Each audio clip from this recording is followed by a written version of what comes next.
What I can share about the building only from the past 7 years I've been here, but in that time, it was roughly about 40 years old. Gutted the whole inside, built a state-of-the-art facility, and we have been making medical devices approximately 19 years at this facility here in Danvers.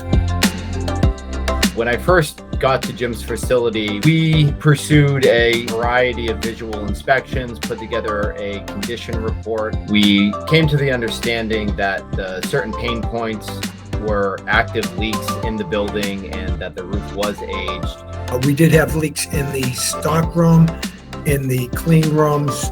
One thing that we hadn't done is we had never put in a new roof.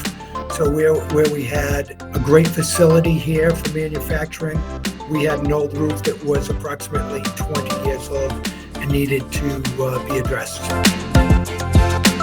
Given the invasive nature of a roof replacement, we landed on a fluid applied restoration. This system is applied through the method of squeegees and rollers out of 5-gallon buckets. So essentially there is very minimal noise or disruption to the operation.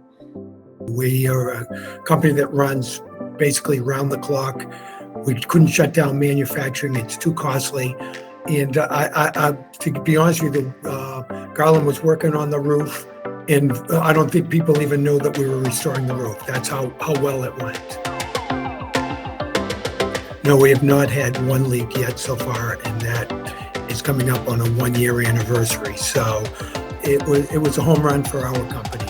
It makes our life a lot easier in facilities, and it's helped in a number of different ways, from safety of people below to the efficiency for the rooftops unit running, and truthfully it allows us to spend some of our other resources with other projects around here.